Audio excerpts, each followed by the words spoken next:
Welcome, everybody. We, in the spirit of change and renewal, are going to try something new. We have an inaugural speaker who's going to get introduced in just a moment, who's very willing and able to serve as our guinea pig. We're trying a new time. We're trying a new venue. It's somewhat tried and true because during COVID, this served as the Chiefs rounds, and it actually worked very well, having a more interactive format. So welcome you all to Grand Rounds. We're trying a little bit of a shorter talk with more interaction. It'll of course depend a lot on the speaker and the topic. Some topics will lend themselves more to that, but we're open to feedback. I'm glad to see you all here. And we were initially looking back at when were the last Grand Rounds, and it was early March. So a lot has happened. I'm very excited that we're back. We're going to do this monthly until we break for the summer, and then we're hoping to come back weekly in this format. But please tell us how you like it, show up and give us feedback. And without any further ado, I'm going to pass it over to Doug. Great. Thanks, Dr. Young. And welcome, everyone. It's good to be back with Grand Rounds again.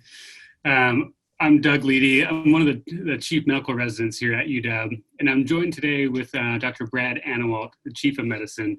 And together, we will be the moderators for this Zoom format on Grand Rounds. And Brad, do you mind giving the audience kind of an overview of the Zoom format? Yeah, I'd be delighted, Doug. So in addition to the obvious differences that we're using Zoom and that it's now being held at noon instead of 8 o'clock on Thursday morning, we're going to be employing a more interactive participation in Grand Rounds. So instead of having Dr. Gharib pontificate for the 45 minutes or so and fill us with erudition, he is going to fill us with erudition, but he's also going to answer a few questions that are intermingled throughout the presentation. So you have an opportunity to submit your questions. Down at the bottom of your screen, you'll see a question and answer chat component, and you can submit questions there. Doug and I will be curating those questions, and during propitious moments during the presentation, we may pause and pose a question or two to Dr. Gharib. It won't be possible likely to do all of the questions, and at the very end, we will give those questions to Dr. Gharib, and if possible, we may be able to submit answers to you by email. So let's go ahead and begin. Great. Well, it's my pleasure to introduce our speaker, Dr. Sina Gharib, today. Dr. Gharib is an associate professor of medicine in the Division of Pulmonary, Critical Care, and Sleep Medicine here at UW.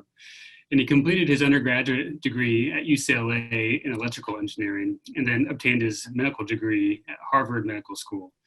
He then joined UW for internal medicine residency and stayed on for his fellowship here at UW. Now, Sina's research interests are diverse, but a common thread is the understanding of complex human diseases using various systems biology tools. He directs the Computational Medicine Core at UW's Center for Lung Biology. And within this role, he has mentored numerous fellows, postdocs, and graduate students in applying the bioinformatics methods to their research projects. He has over 130 peer-reviewed publications in various scientific journals. And with that said, please join me in welcoming Dr. Gharib as he presents Pulmonary Medicine in the Era of Big Data. Great, thank you very much. And I will share my screen now. Please let me know if that is working okay.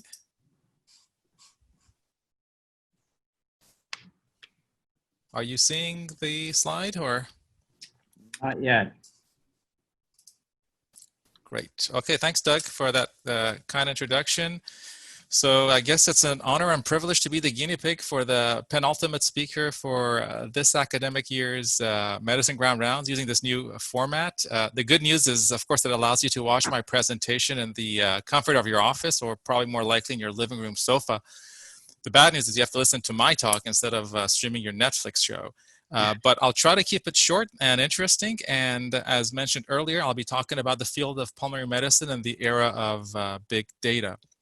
I don't have any conflicts of interest to disclose, and I'll start from the basics. As you well know, the central dogma of biology states that the blueprint of life is encoded in our DNA, And this information is transcribed via RNA and translated into protein. Proteins, of course, constitute the cell's machinery and are critical for the synthesis of key metabolites.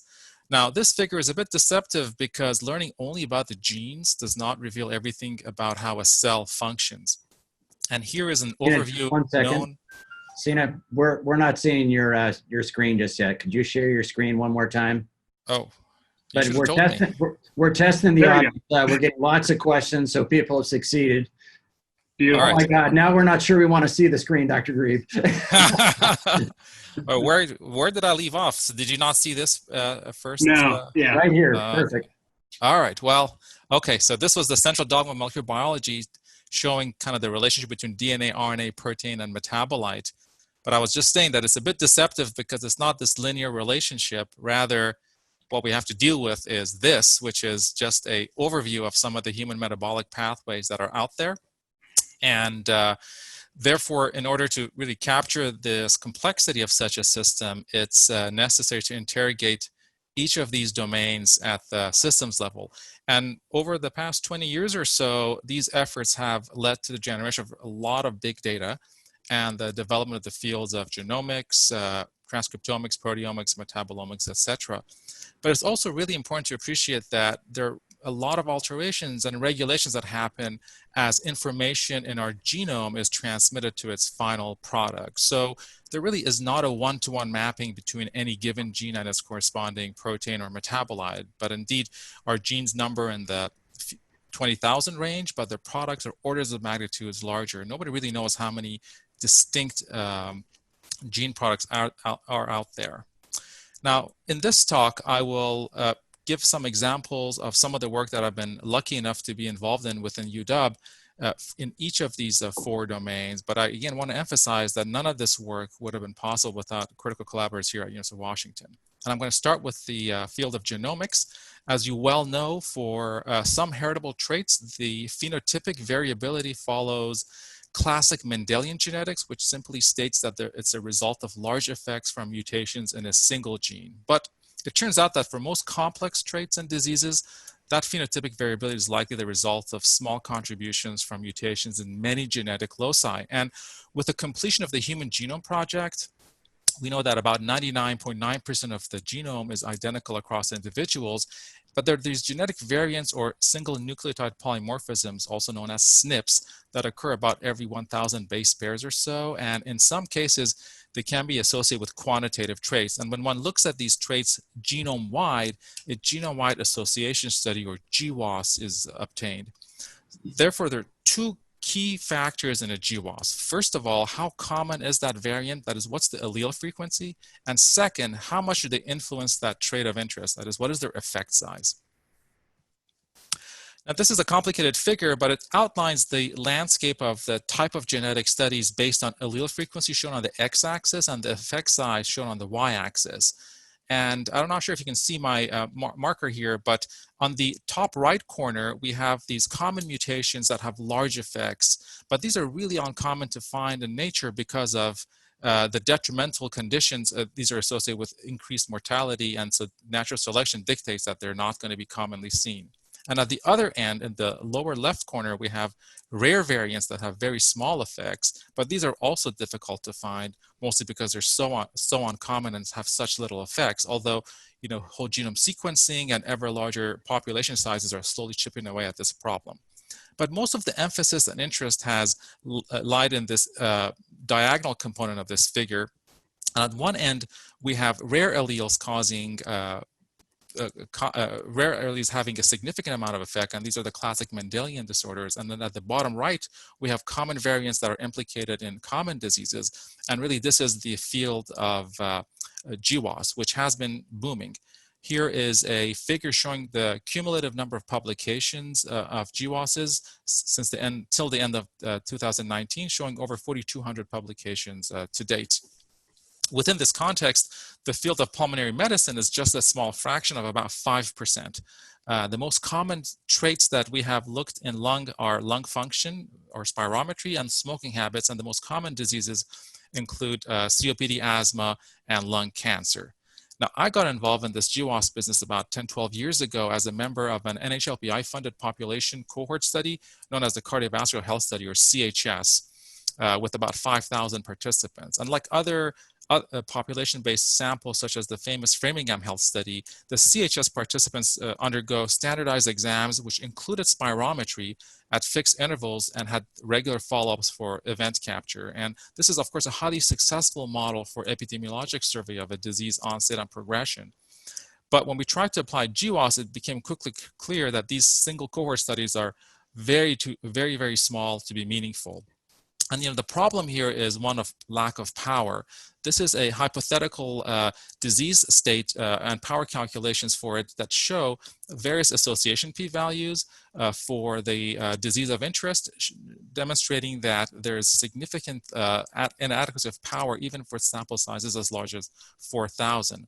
There's a number of different lines here. The green one represents the typical p-value cutoff that we use to denote a significant association finding in a genome-wide association study, which is simply dividing 0.05, which is the standard p-value, by the number of independent comparisons in a GWAS, which is estimated to be about 1 million. So it's 0.05 divided by 1 million, or 5 times 10 to the minus 8. Notice that here we have a relative risk or an effect size of about 1.2, which may sound small, but this is actually very typical for a genome-wide association study. So most of these early GWASs were very underpowered, and if they did find a positive association between a SNP and a disease, it was mostly through luck, definitely not through power. So in order to overcome some of these limitations, about 12 years ago or so, efforts by a number of visionary leaders, including Bruce Besaty here at the University of Washington, as well as some other principal investigators within the United States, as well as European collaborators, led to the creation of the CHARGE consortium.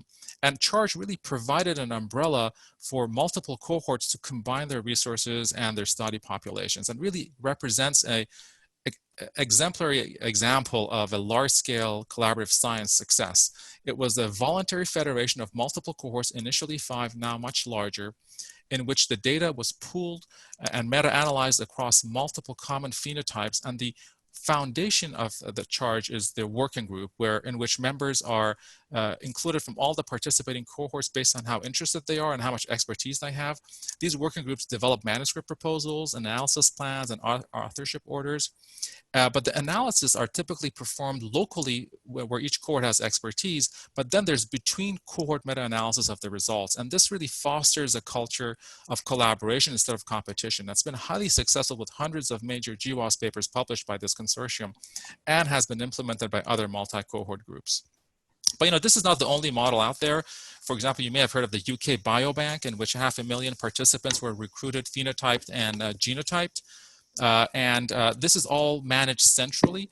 So the data can be released to outside investigators after an application approval, but there really is not a local investigator or expert to know the nuances of the data to collaborate with. So that can be a limitation of this type of analysis. And of course, many have heard of the Transcriptional for Precision Medicine initiative. This is a very large initiative through the NIH, in which whole genome sequencing and some other omics platforms are being applied to thousands of subjects. Cohorts typically send their DNA for a central sequencing location, but collaborations are strongly encouraged.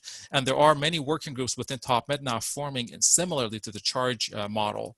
Now, there's some unique features about TopMed beyond the fact that it's doing whole genome sequencing. It is a very diverse phenotype is being captured in terms of the types of diseases they look at. But there's also, importantly, a lot of population diversity. Many of these early GWAS studies were mostly from European ancestry, so really was not extrapolatable to other ethnicities, but TopMed has really gone out of its way to capture multi-ethnic cohorts as shown in this pie chart. Now, back to the CHARGE story. As a member, I was initially involved with a number of working groups that included the lung working group. And as a first pass, we pooled our resources on the available spirometric measures we had, and that included forced expiratory volume in 1 second, or FEV1, and the ratio of FEV1 to forced vital capacity, or FVC. We had about 21,000 subjects that had been both genotyped and had these spirometric measures done. And then at that time, we did the largest GWAS of lung function. But while we were writing up the results and submitting it to a journal, we found that there was another consortium independently from us based in the UK called Spire Meta, who was doing exactly the same study with the same number of subjects. So at the last minute, we had to scramble to find out how to potentially share our data since we're both submitting to the same journal. And then after a lot of back and forth discussions, we decided to share our most significant SNPs for cross-validation. And ultimately, both of these studies were published in the same issue of Nature Genetics. And the results were generally very similar. So here is some of the genetic loci we found that were associated with FEV1 to FVC ratio in charge. Many of those same ones were similarly associated in Spire Meta, but when we combined our results and did a joint meta-analysis, the significance, that is the p-value of association, improved significantly. Similarly, for genetic loci associated with FEV1, we found the same genetic region in both groups that included 4 different genes, and then the joint meta-analysis really dramatically increased the power of our results. So in some ways, this cross-collaboration represented a form of competition that was ultimately beneficial to both groups and then led to 2 simultaneous papers. But we quickly realized that if we had combined the entire genetic data from Charge and Spire Meta from the get-go, we would potentially significantly increase the power of our lung function genomics efforts. And this is exactly what we did a year later. So we combined the data from the beginning on about 50,000 subjects, and we're able to identify 16 additional genetic regions that were associated with lung function. So this concept of large-scale collaborations across multiple cohorts, but with local control and input from working groups, continues to expand. And this is the kind of latest iteration of this approach, in which we now expanded the population subjects to over 100,000 from multiple different ethnic ancestries and identified even further genetic loci. And of course, in parallel with ever larger studies and subject numbers, the number of authors tend to balloon as well, which has been an issue with some of these papers as shown here. So GWAS has a lot of potential promises, but I think it's important to also appreciate there are significant challenges with genome-wide association studies. So one of the purported promises of GWAS is precision medicine, and I simply define that as being able to predict a disease risk using an affordable genetic test. And there are some notable successes, particularly in pharmacogenomics. For example, variations in the CYP2C19 gene have been shown to influence the metabolism of Plavix. And in fact, there is a genetic test for this if you want to put someone on Plavix to see if there are high or low metabolizers of this drug. But the problem is that most disease-associated variations have just low discriminatory and predictive ability. And in order to show that, here is a receiver operator characteristic curve, or ROC curve, for predicting a hypothetical condition using genetic variants. And these genetic variants can either have a mild or small effect size shown here at 1.5, or a moderate effect size at 10, or a large effect size at 50. The null is the uninformative signal. And the axes, as you can see, the x-axis is false positive frequency, and the y-axis is true positive frequency. As can be seen here, if you want to have a sensitivity of about 80% and low false positive, you need to have a very large effect size of 50. But in fact, most genome-wide association studies are much, much smaller in their effect size. So we are more in this region.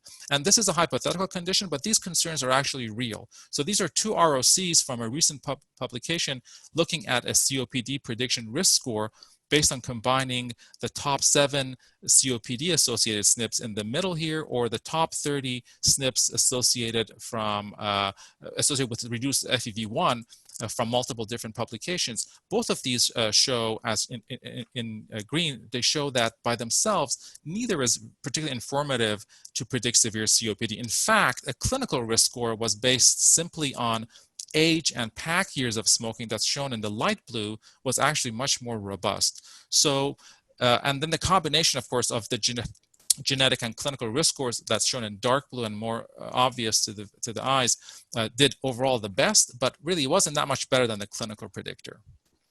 Another issue with GWAS that we have faced is this problem of missing heritability.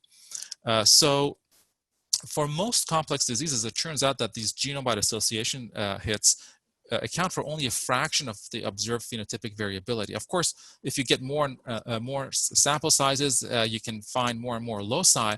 But even in our case, when we doubled or even tripled our sample sizes to look for lung function genomics, all of the variants that we found, all of the hits combined together accounted for less than 5% of the variability in lung function measures. It's possible one reason is because rare variants can have a larger effect than it's expected, and we will have a better idea of that once we do more whole genome sequencing on many subjects. But there's also a number of gene by gene and gene by environmental interactions that are not captured by standard GWAS. But furthermore, I think there's just a more inherent problem with GWASs in that the data that they generate tend to be undermined because of these very strict p-values we use to assign genome-wide significance and minimize false positivity. We know that genes don't exert their influence in isolation, but really work within functionally coherent processes. And as opposed to a gene-centric approach, a pathway-focused approach to GWAS can have some potential advantages. For example, if there are multiple variations in genes within one single pathway, none of which reach genome-wide significance, that overall significance of that pathway can be shown to be statistically very high. And then the other advantage of pathway analysis is that you actually can discover biologically relevant mechanisms. That is, you're not looking for SNPs in genetic deserts that have no known function, and potentially identify, targets, etc. So we decided to kind of further look into this hypothesis and ask the question whether we can leverage GWAS to identify genetic programs that are associated with airflow obstruction. Of course, we've done a lot of spirometry data, so we could define airflow obstruction based on reduction in FEV1 and this ratio to forced vital capacity. And when we did a GWAS meta-analysis from multiple cohorts on over 31,000 subjects, but instead of focusing only on those top few GWAS hits, we looked at the entire GWAS meta-analysis and applied pathway analysis to all of those to identify about 100 pathways that were significantly associated with airflow obstruction at a false discovery rate of less than 1%. Now, FDR, or false discovery rate, is a form of a p-value that's already been adjusted for multiple hypothesis testing. I'm not going to show the details, but we then grouped these pathways together based on how much functional overlap they had. And this is just a visual depiction of those results, showing these enriched modules that were associated with airflow obstruction.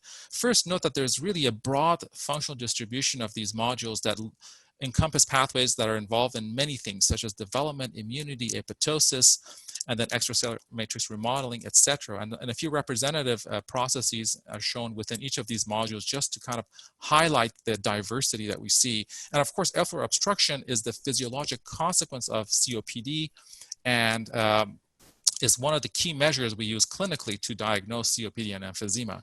And also because there's tissue destruction and remodeling in COPD and emphysema, we decided to take a closer look on one of these modules, the extracellular matrix remodeling one, and did a network analysis on its most informative genetic loci. So if you zoom into that ECM module and look at how these components within that are linked together, one can get these network maps. And it was populated by members of the basement membrane, collagen, fibrillin, and laminin families. Many of these genes have been implicated in lung development, alveogenesis, and remodeling.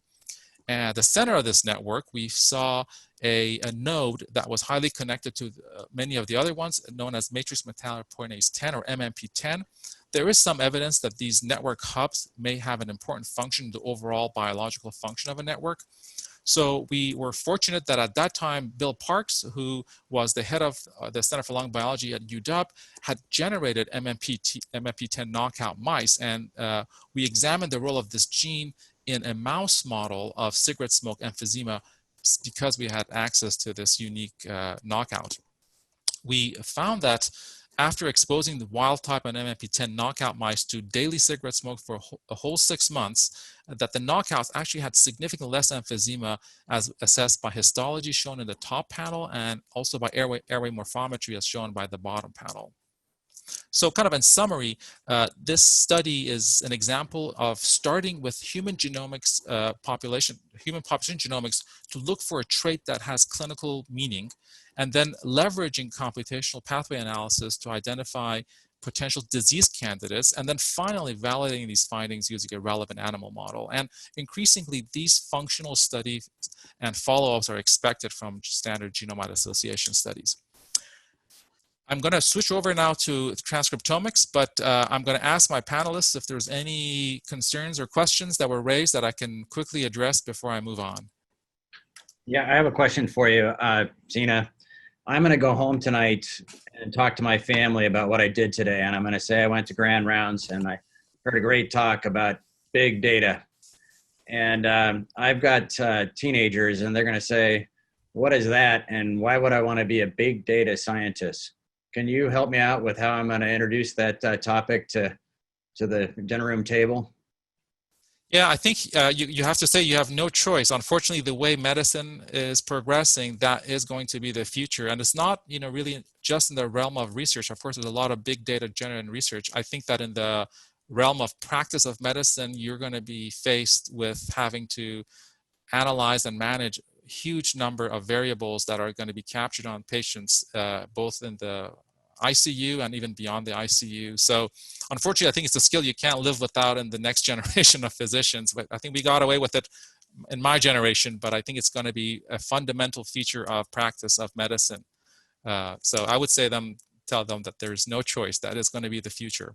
I'll let you know how that goes, Sina. Yeah, it may dissuade them from pursuing that, I guess, that field.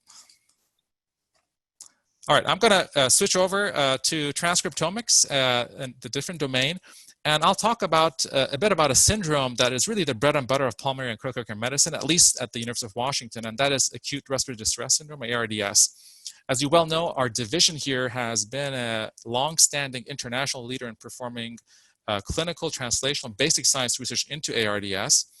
And as you also well know, these patients are very sick and often present with radiographic evidence of initially with some patchy infiltrates, then over a course of a few days, it blossoms into a diffuse airspace disease that's associated with very high morbidity and even mortality. Now, ARDS, of course, is a highly complicated and dynamic disorder, and I'm not going to have time to discuss its pathogenesis in this talk, but as shown in this figure that I pirated from a New England Journal review a few years ago, ARDS really starts with an acute exudative phase and then has different stages, which often include a proliferative stage a few days later. And then towards the end, there is a reparative and fibrotic stage in ARDS. So it's highly dynamic.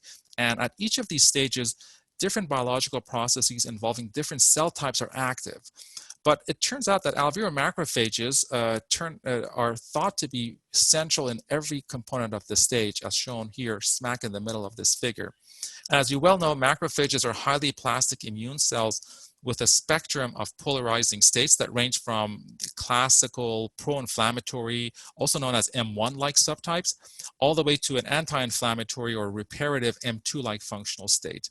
And in the initial stages of ARDS, the exudative phase, the alveolar macrophages are activated into the M1 phenotype, at least that's what's postulated. And then later on, there is a shift from these more pro-inflammatory macrophages to a more reparative phenotype.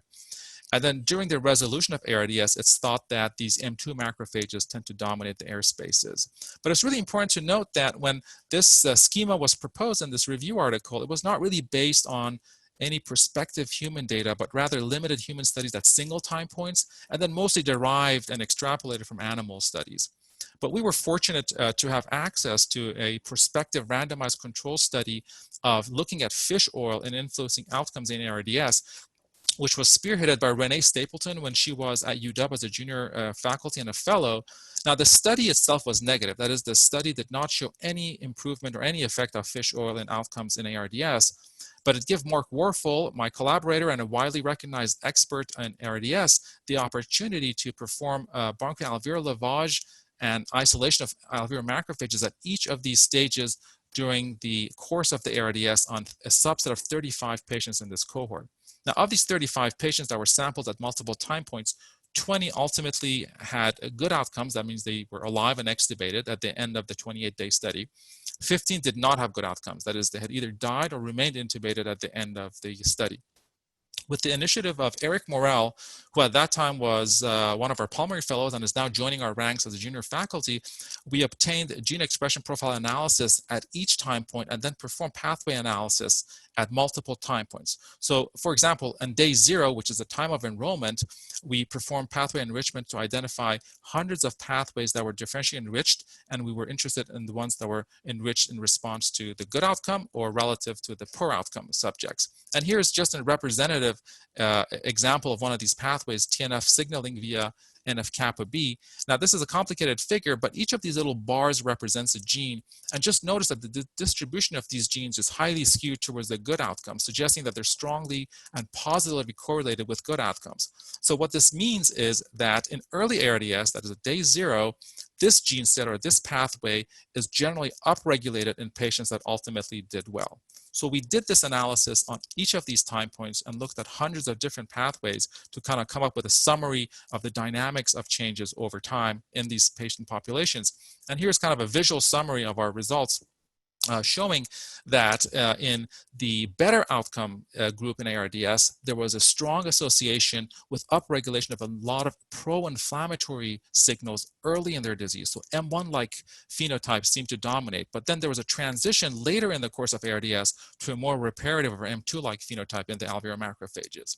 But in sharp contrast, the patients who did poorly in ARDS did not have that enrichment early in ARDS, but if anything, had an M1-like phenotype late in the course of their ARDS. So I think collectively, this study is an example of how temporal dynamics of macrophage states can be linked to meaningful clinical outcomes in acute lung injury, and that also highlights the functional heterogeneity of macrophages in complex human diseases.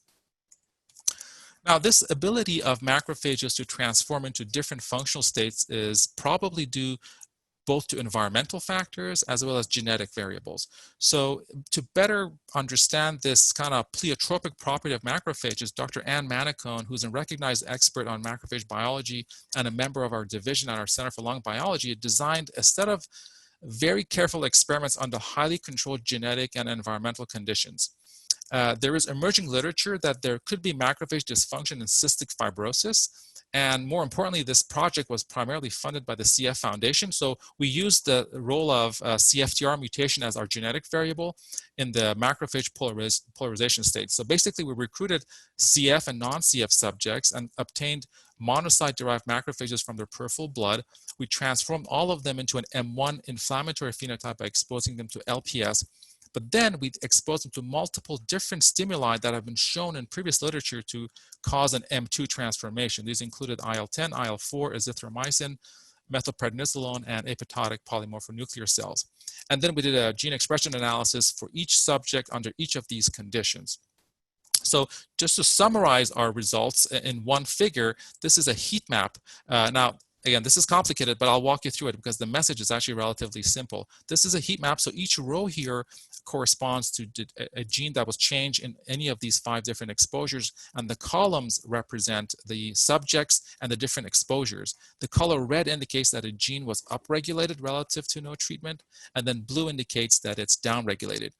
The first message, I think, from this figure to us was there was very similar gene expression changes in the CF and non-CF subjects for any given condition. So if you look at each of these conditions, the patterns between the CF and non-CF are essentially identical. So this implies that CFTR mutation does not seem to influence macrophage expression in different polarization states. But I think the main message from this slide to us was the highly distinct expression signals for each of these M2 exposures, indicating that there is a very stimulus-specific transcription response. So these are not just M2, there are many, many subtypes of M2. So we decided to explore the type of pathways and processes that are activated or suppressed by each of these different M2 exposures, and we perform the pathway analysis for each condition. And here's one example of our analysis. So this is the pathway summary of exposure to IL-10. Again, this is a complicated figure, but the message that I'm going to get across is not that complicated. So in this figure, you have a lot of little balls. Each ball represents an enriched pathway. If they're in red, that means that they were upregulated after exposure to IL-10. And if it's blue, it means that these macrophages the pathway was downregulating the macrophages after exposure to IL-10. And then these gene sets or pathways are connected to each other based on whether or not they share common gene members. And as you can see, they kind of naturally aggregate into these larger collections or these larger circles known as modules. And the members within these modules tend to have similar functional themes. So for example, the immunity and inflammation module shown here is comprised of these representative pathways, all of which are involved in immunomodulation. So this is the exposure to IL-10, but these same subjects and same macrophages when exposed to polymorphonuclear cells had a dramatically different results in terms of their pathway enrichment. For example, the immunity and inflammation module that was upregulated after IL-10 is now downregulated. And then there are completely new modules such as cholesterol transport and biosynthesis that were not seen in IL-10 exposure that emerge after exposure to apoptotic polys. So once one does this analysis for all of the different conditions and summarizes the key findings into one figure, we get something like this, which is a summary heat map, if you will, of stimulus-specific modular enrichment patterns across the spectrum of M2 polarizing stimuli, showing the different main modules that were changed. And of course, there are some common themes here. For example, interferon signaling here on the top row was commonly downregulated across all of the M2 exposures. But I think that the striking heterogeneity among the activated and suppressed modules is what really stands out to me. And it's very, very specific to the type of M2 stimulus that's used. That really highlights the functional diversity of macrophage polarization. Now, these are pretty pictures, and they can be criticized for being primarily just descriptive, and also because they were just obtained from in vitro experiments and not from in vivo samples. So we then tried to see whether we can exploit this information to better understand a meaningful, relevant human disease. And in the first step for this analysis, we decided to leverage these in vitro derived transcriptional responses to define some new gene sets of our own based on the differentially expressed genes for each of these M2 stimuli. So we defined a gene set, for example, as induced after IL-10 exposure, and a gene set described as being suppressed after IL-10 exposure based on the differentially expressed genes. We did the same thing with all the other M2 stimuli, so we had 10 new gene sets. And then we were fortunate to get access to a unique data set from Dr. Gi-Young Park at University of Illinois in Chicago, where he had performed some very careful experiments in asthmatic subjects. In his setup, he took an asthmatic subject and he initially obtained a pre-challenge bronchoalveolar lavage and isolated airway macrophages from them and profiled them via RNA sequencing.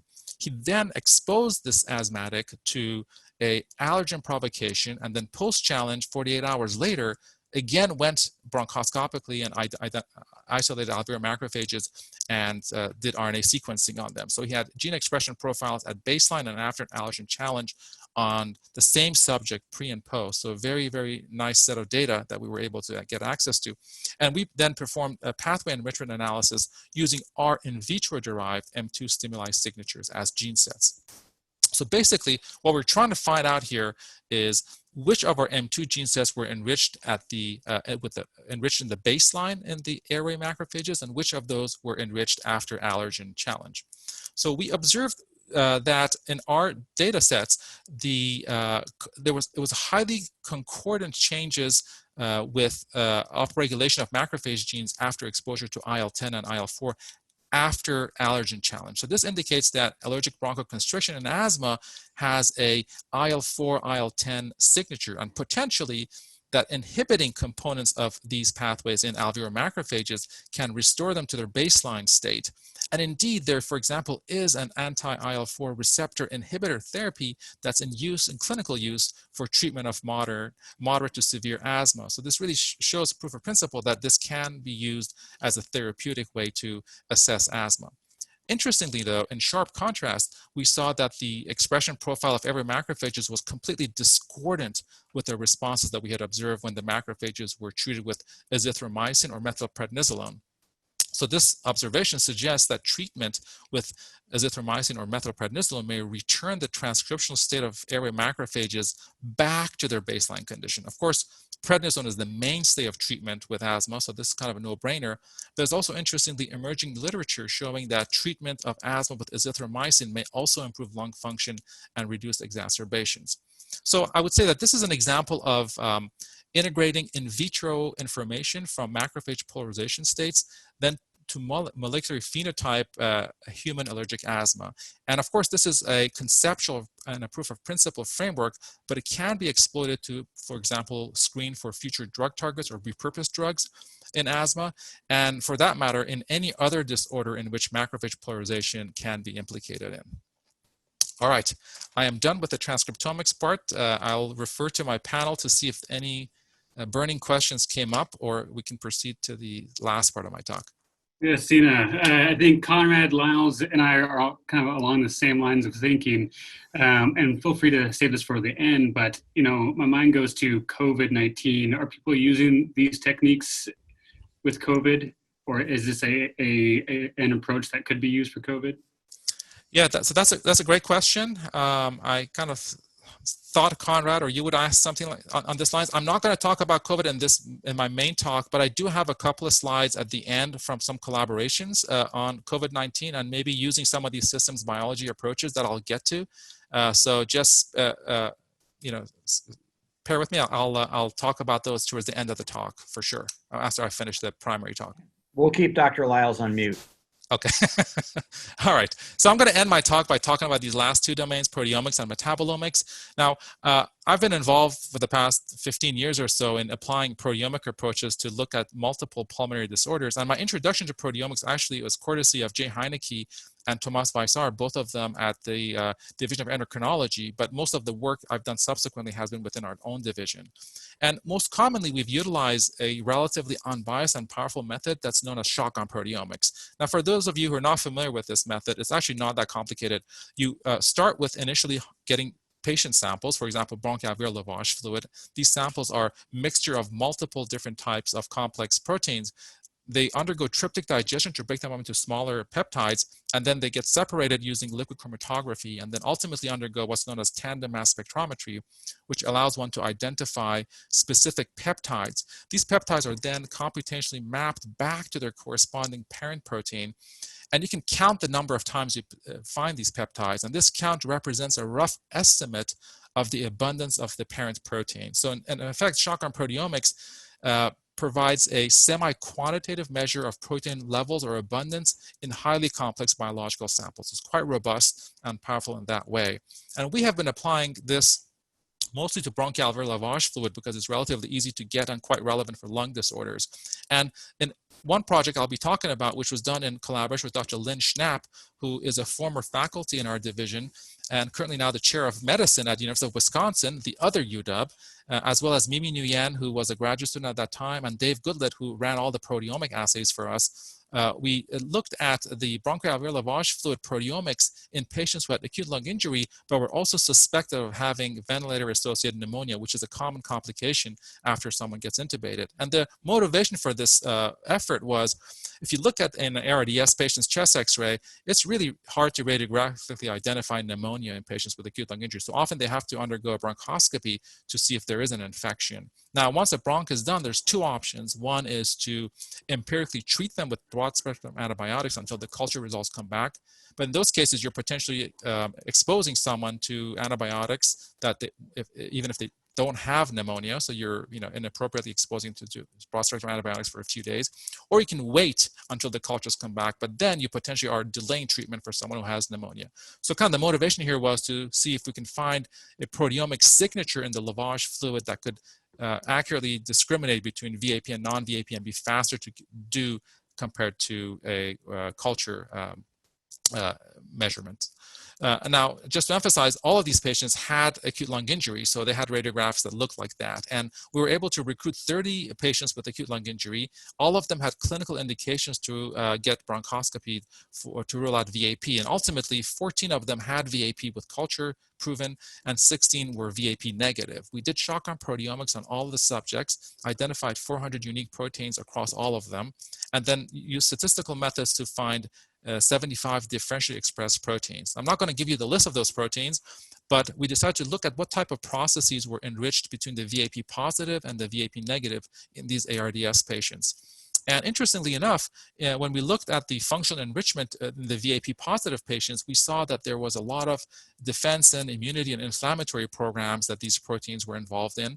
Whereas in contrast, in the VAP negative patients, a lot of healing and developmental processes were attributed to the proteins that were enriched in the VAP negative. Now note, these are all ARDS patients. So this may suggest that with an ongoing pneumonia in ARDS, you're activating these inflammatory programs that could potentially delay the reparative component of ARDS that was seen in the VAP negative. So that's why sometimes these VAP patients have much worse outcomes. Now, these 75 proteins were relatively helpful in distinguishing the VAP positive and negative. Here is a heat map showing the distinguishing features of these subjects based on the 75 proteins. Each row, again, shows a protein based on its abundance. Again, red means up and blue means down. As you can see, there's a reasonably good segregation between VAP positive and VAP negative based on the BAF fluid proteomics, but there are a number of misclassifications also.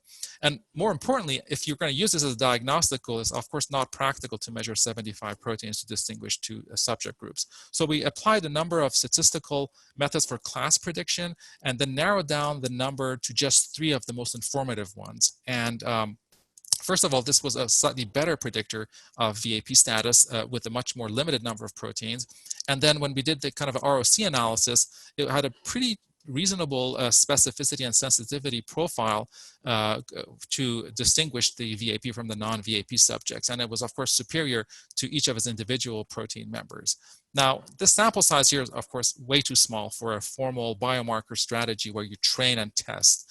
But we tried to validate our findings using an independent core of acute lung injury patients who were suspected to have VAP and underwent another bronchoscopy. So this is an independent sample, and in each of those cases, we saw that the 3-protein predictor that we had come up with was significantly upregulated in the VAP positive patients compared to the VAP negative. So I think this is an example of using a unbiased or relatively unbiased proteomics approach to identify potential biomarkers of VAP and acute lung injury. And of course, this can be expanded to other lung diseases in which bronchoscopies can be performed and proteomics can be analyzed.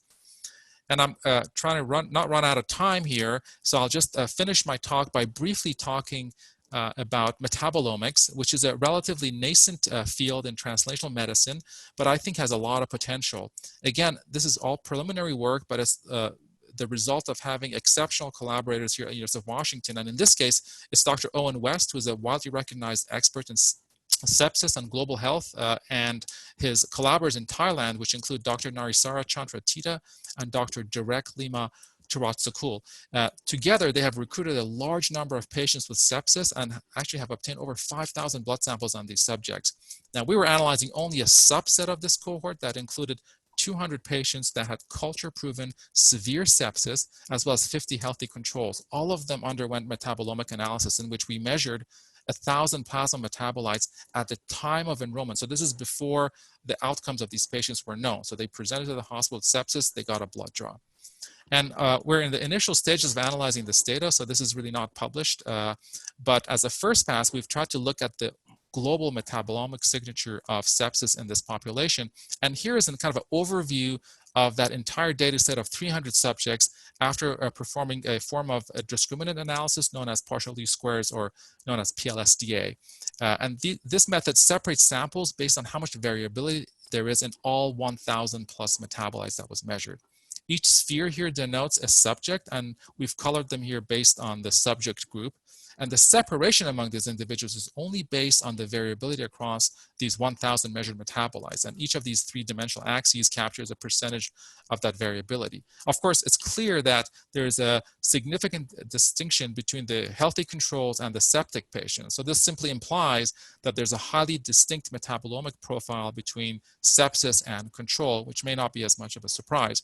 But when we look at the septic group itself, it gets actually more interesting because within the septic group, if we look at the outcomes, that is survivors and non-survivors of sepsis, there also seems to be a separation between them at baseline in terms of the metabolomic profile, suggesting that these initial metabolomic features at initial presentation can include information that can potentially predict outcome in sepsis. That could potentially be very useful. Again, these are preliminary data, but we're very excited about extracting more meaningful findings from this project. Okay, I think I've tired you all out a little bit here, so I'm going to jump to the end and leave some question time at the end. I would say that I think I've convinced you, I hope I've convinced you that these are pretty exciting times in the era of big data. But what should we expect to see in the next few years? So in the field of genomics, I expect to see ever larger populations. Now there are publications out there with million-plus cohorts and more diversity. Whole genome sequencing will become more standard and will allow us to look at both common and rare variants. And then there are likely going to be additional breakthroughs to understand the regulatory architecture of our genome.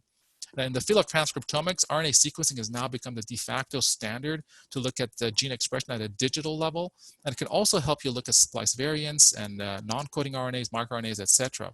And then, of course, the new kid on the block is this whole business of single cell and single subcellular RNA sequencing. There's a lot of promise with this approach, but there are also some significant challenges too. I think that transcriptomics will probably be the main platform to develop bioinformatics and computational methods. In the field of proteomics, I predict that the mass spec-based approaches will still be the standard approach, but there will be further refinements in statistical and identification methods, as well as reduction in cost. But actually in proteomics, there has been some significant different changes made also. There are alternative platforms such as the aptamer technology pioneered by SomaScan, which is a proprietary method and can allow to measurement of about 5,000 proteins in circulating blood, for example. And then there's also possible to do proteomics now on cell surface markers through cytometry or mass cytometry, something known as CyTOF, which really can revolutionize the proteomics of individual cells. And that really has been an important breakthrough in the recent years. In the field of metabolomics, I expect this to become much more widespreadly used in both basic and translational research. The two main formats of metabolomics are mass spec based and NMR based, and these likely will remain the mainstay. I don't see anything new coming in the horizon, but I think there will be significant improvements in the methods to better cover and better identify metabolites. I think that's one area that this field is lacking in. But having said all that, I think there are just inherent limitations when one studies only one of these omic domains in a complex system like human diseases. And I expect in the next few years, there's going to be a dramatic shift from single omics to multiple omics data interrogation, and even more importantly, data integration across the genome, the methylome, the transcriptome, and the proteome, microbiome, etc. I think this will help us distinguish causality from association and then find and place novel findings within the context of biological pathways to understand the pathogenesis of disease, discover therapeutic targets, and eventually develop multi-platform diagnostic and prognostic tools. But I guess my one final take-home message here is that in the era of big data, team science is absolutely essential to bring together experts from multiple different fields. These include epidemiology, genetics, basic science, statistics, translation, clinical medicine, and to foster group efforts that are essential for successful analysis of these large data sets. And this is really the only way that will lead to clinically meaningful results being extracted and applied at the bedside. Thanks, and I'm just have to end with acknowledging the many people that were involved in the examples that I showed. Of course, all of the stuff I talked about was team science, but I'd like to importantly point out that most of the critical collaborators are or were previous members of our UW community, so kudos to all of them for helping this work. Hello. Sina, we had an attendee who was sharp and alert the entire time. And this attendee has a question about big data analysis and wants to know, is there an example of a study, or can you envision a study that incorporates data from genomics, transcriptomics, proteomics, metabolomics, or some combination of those four? So has that been done? And can you imagine how one might approach a study like that? And then we can't let Dr. Lyles get away without having his and Doug's question answered. So save some time for that. Yeah, I hope that that question that you asked would be the topic of my talk in a few years, because yes, there's actively lots of work being done to integrate these multiple omics domains. In fact, the metabolomics data that I showed you with Dr. Owen West, who's my collaborator on this project, we're actually simultaneously looking at transcriptomics. We've just finished getting those samples, and proteomics on these patients. So we specifically propose to integrate these together. And I would like to mention one person here, Ali Shujai, who's a associate professor in biostatistics here at UW, who's really been at the forefront of integrating multiple omics. So yes, this is actively being done on the statistical framework for integrating them. It's not easy, but it is being proposed, and I expect that to really be transformative in the next few years in not just basic science, but also translational medicine. We want to see the other slides now, Dr. Gharib. Oh yeah, so I kind of thought that this may come up. So, but before talking about COVID-19, I think that human respiratory viruses are just fascinating, and of course, COVID-19 is one example, but really probably the most common example that we're familiar with is just the common cold. And this is some work that I've been collaborating with Dr. Alpana Wagmir. So she's an assistant professor and a rising star within the Seattle Children's ID Division and the Fred Hutch. And she really has developed a national expertise in looking at the consequences of human rhinovirus, which is the cause of common cold. But she's interested in immunocompromised hosts, which is hematopoietic cell transplant patients. It turns out that they're commonly infected with this virus after their transplant. And while in most of these immunocompromised hosts, it's a disease that's generally limited to the upper airway respiratory tract, there's a substantial subset of immunocompromised patients in which the rhinovirus can actually progress down to lower tract disease. And in those cases, it can be associated with severe respiratory distress, failure, and even death. And so Alpana has really been at the forefront of looking into this, and this is some unpublished data that she allowed me to share with you. So this is a study that she has recruited 43 immunocompromised patients who presented with upper respiratory tract symptoms and had rhinovirus based on RT-PCR. At the time of enrollment, all of them got a blood draw, and we did whole blood RNA sequencing on them. Now, ultimately, most of these patients remained limited to upper respiratory tract infection, but 9 of them progressed to more severe lower tract disease. We had the data at the time of presentation before their clinical progression. So when we surveyed the circulating leukocyte gene expression signals in these patients at the time of initial diagnosis, we actually found there was a marked difference between those patients who progressed to lower tract disease compared to those whose disease was limited to the upper respiratory tract. That this heat map kind of captures that, in which we've tried to group these patients based on their gene expression profile. Once again, the rows correspond to genes, the columns to the patients. Red means upregulated and blue means downregulated. And then I've labeled here the ones that progressed to lower tract versus the ones who were limited. As you can see, of course, there's some misclassification, but there's a really significant difference in gene expression between the upper, lower, and lower tract infected people. And in fact, when this is compared to a clinical risk score that was developed specifically to predict which patients who initially present with upper respiratory tract go to lower tract in immunocompromised subjects, it outperformed the clinical risk score significantly. So this unbiased transcriptomics method on peripheral blood seems to show some promise in terms of predicting who will get more severe disease. So this is the type of work that also is being done in COVID-19, and I think that's potentially going to be very useful if you can extract a limited set of genes that can potentially predict outcomes in respiratory tract disease. But in terms of COVID-19, of course, there are several groups involved in UW, and these include people in multiple divisions, including Helen Chu over in ID. Within our division, Mark Werfel, Owen West, Laura Evans, Eric Morel, and Pavan Batraju are actively collecting patient samples, both inpatient and ICU patients. But one thing we've also tried to do is to initiate collaborations with outside institutions. And the key goal here is to pool our resources and recruit patients beyond the UW system, and then combine our collective expertise in clinical, translational, and basic science across the greater Seattle area. And the example I'm going to show you is work that is being done by Dr. Jim Heath over at the Institute for Systems Biology. He's the president actually of ISB, and he's really interested into immunophenotyping COVID-19 using single cell transcriptomics or RNA sequencing. And this is really an area of expertise in that group. Now, the results I'm going to show you were all generated by a graduate student in his lab, Yaping Su at ISB, and they're based on patient samples that were collected by Dr. Jason Goldman, who is a former UW ID fellow and now at Providence Hospital. So these are patients within the Swedish Providence hospital system. And they've looked at, so far, at 17 COVID-19 patients and 7 healthy controls. And they were particularly interested in looking at their T-cell function. So this figure really is our single cell RNA sequencing that was done on peripheral blood mononuclear cells, but then gated only to look at the CD8 positive T cells, the so-called the killer T cells in these subjects.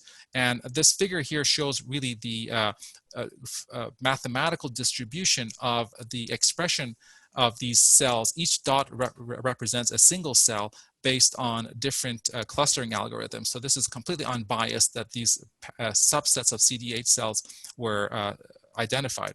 But what's actually fascinating is that— about 1 minute, if you can summarize what you think the key point here is. Yeah, well, let me just show you this because I think this is really interesting stuff. So these groups actually correspond to functional groups. So if you look at the state of these T cells, they can have naive or effector T cells, and they correspond to different colors. So this color cluster here is a naive T cell versus these are effector T cells. There seems to be kind of a distribution of different functional T cells. Why is this important? Well, here is a heat map showing the density of T cells in a healthy subject. As you can see, most of them are naive. Just dominated. And then in COVID-19 patients who initially present at day 0, they have a somewhat similar profile to the healthy subject with a large number of naive T cells, although maybe there's some transition towards more effector T cells. But by day 7, these COVID-19 patients have dramatically transformed their naive CD8 positive T cells to a highly effector or killer T cell status. And so this is really an interesting shift. But actually what's more interesting is that if one looks at the COVID-19 patients based on the severity of their disease, that is, if they were admitted to the ICU or not, one can see that most of the signal from this shift from a naive to an effector cell, which is what we probably want, is happening in the non-ICU patients who didn't get very sick. In fact, the subset who got really sick and went to the ICU did not have that shift. So there seems to be something missing here in terms of either immune exhaustion or some other complicated immunology phenotype that's preventing these very sick COVID-19 patients to transform their naive T cells to an effector T cell. So this is, I think, an example of using RNA sequencing, omics methods to really understand the pathogenesis of a highly complex and dynamic disease and phenotype patients based on that. So you've brought us to the top of the hour here. We can hear the NPR or whatever your favorite news station music starting to play. That was superb. Thank you for being willing to not only share your science, but be interactive. That was just a splendid, splendid presentation. And I think Dr. Jung has written you down for January 15th, 2027 for your follow-up talk on the big data analysis. Yes, thanks, Sina. And to highlight one of the comments that Paul had mentioned, very dynamic and important work and nicely presented. So thank you. I also want to make a plug for Grand Rounds on June 12th. We'll have Laura Evans be presenting on pandemics, the past, the present, and the future. And again, that'll be on Friday via Zoom at noon. So thank you, everyone, and Dr. Gharib for joining us today for our first Zoom Grand Rounds. Thank you.